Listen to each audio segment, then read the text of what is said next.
Okay, today we are going to share about the concept of why we times and why we divide. Right, when we get to adulthood or when we get to like a higher education level, usually we are able to times and divide very quickly without without any hesitation. But however, do we really understand the concept behind it? Like, why do we really do this? Like, what is the understanding behind it? So what I'm going to do is to draw a big circle, right, and then I'm going to draw two big eyes on the inside, right? So looks like big nose. Big eyes you can draw. So the big circle will be the total on the outside. Wow. On the left side is letter G, which stands for the number of groups. And on the right, sorry, we will put there each group represented by letter E, right? Each group.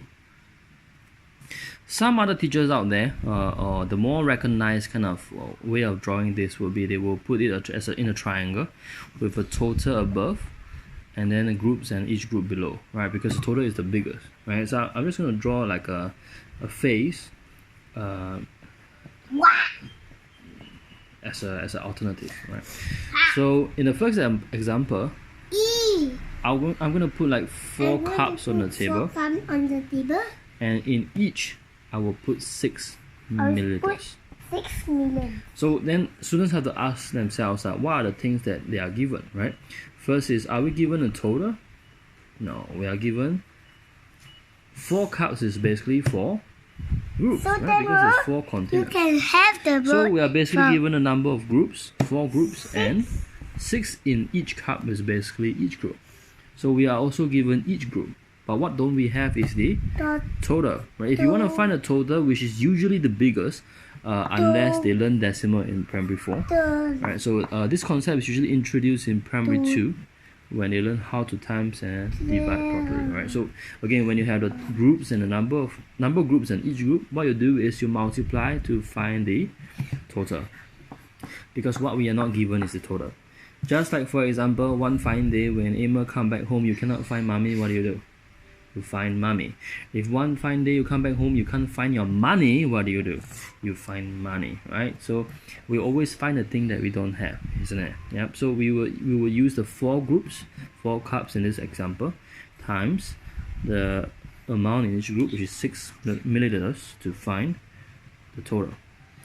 Alright, and in Singapore context, usually the groups got to come first. Like if you switch it around to put 6 times 4, you are basically saying that there's 6 cups and each cup has 4 milliliters. So try to avoid that mistake. Alright, the groups come first, 4 cups times each cup to find the total.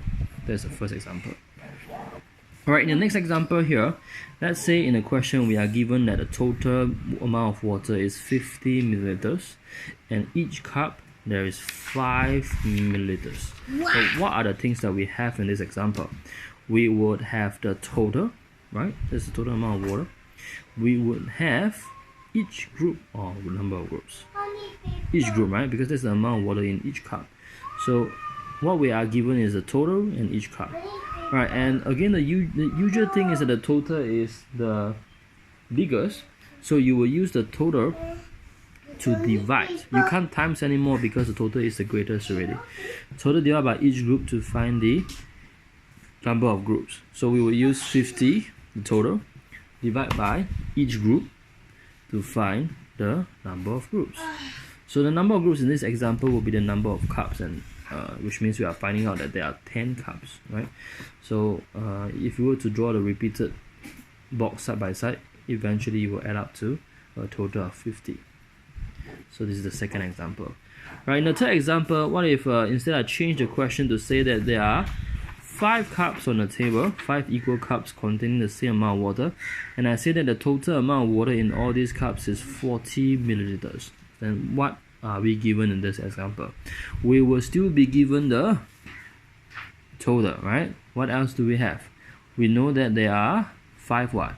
Is it 5 in each group or 5 groups? 5 cups is 5 containers, so that is 5 groups, right?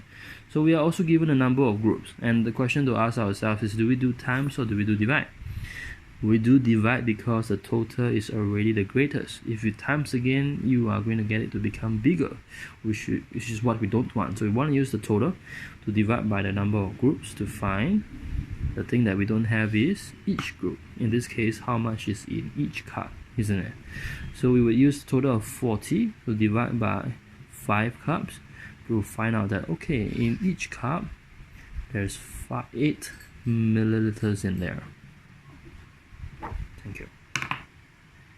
So again, the total, we'll obtain the total by using the groups to multiply by each group. And if we already have a total, we will use the total to divide by the groups to find each group. Or if we are given total and each group, we will use total divide by each group to find the number of groups.